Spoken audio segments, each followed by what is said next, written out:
Hello guys, welcome to my channel. In this video we are going to see about the suprahyoid muscles. They are nothing but the muscles above the hyoid bone. So you can see here, this is the mandible,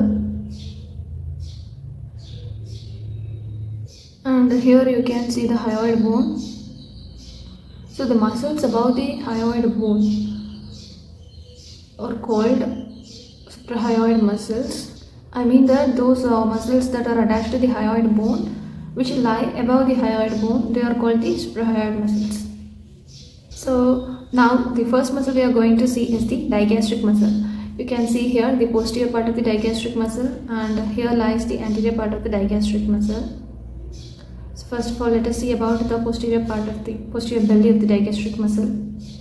First, let us take a look about the posterior belly of the digastric muscle. So here you can see the origin of the posterior belly digastric muscle. So it takes origin from the mastoid process of the temporal bone, and it runs forwards and downwards and it joins with the intermediate tendon here,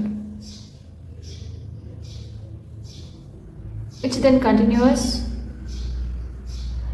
to join with the anterior belly of the digastric muscle. So you can see here, this is the temporal bone and this is the mastoid process. This is the mastoid process of the temporal bone where the posterior belly of the digastric muscle arises, takes origin, and it then gets inserted into the intermediate tendon here over the hyoid bone.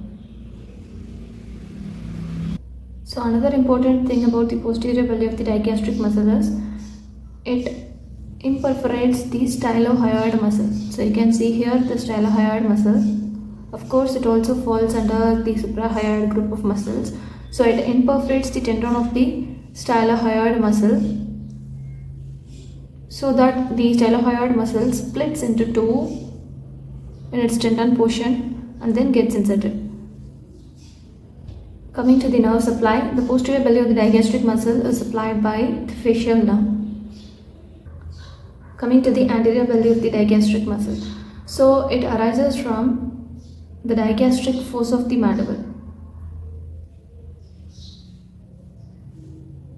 You can see here a small depression that is called the digastric fossa, from where the anterior belly of the digastric muscle gets arised from.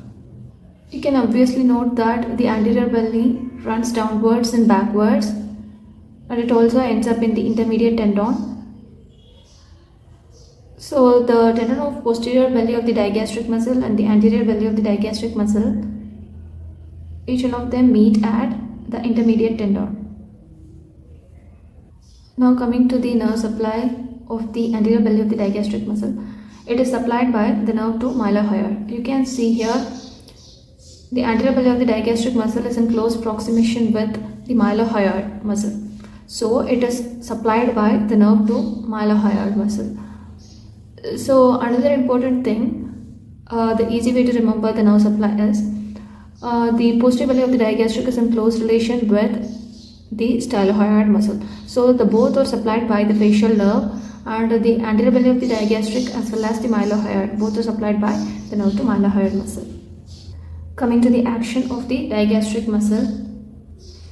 So first let us see about the actions of posterior digastric muscle. So when it contracts, it elevates the hyoid bone. So when it contracts, it pulls the entire muscle fiber backwards. It's like this. So it helps in the elevation of the hyoid bone, and the anterior belly of the digastric muscle, when it contracts, it pulls the mandible downwards, so that it helps in the depression of the mandible. Coming to the stylohyoid muscle. First let us see about the origin of the stylohyoid muscle. So it arises from the posterior part of the styloid process of temporal bone. So I'm isolating that. You can see the styloid process of the temporal bone. So from the posterior portion of the styloid process of the temporal bone, the stylohyoid muscle arises.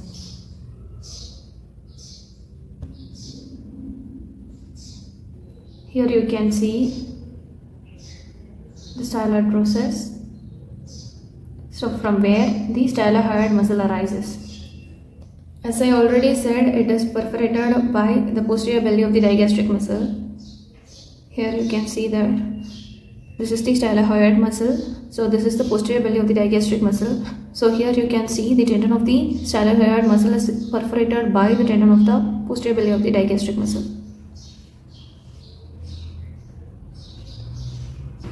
Coming to the insertion. So it is inserted into the hyoid bone.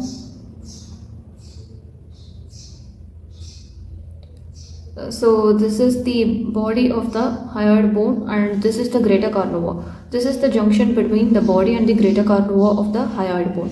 So this is the place where the stylohyoid muscle gets inserted.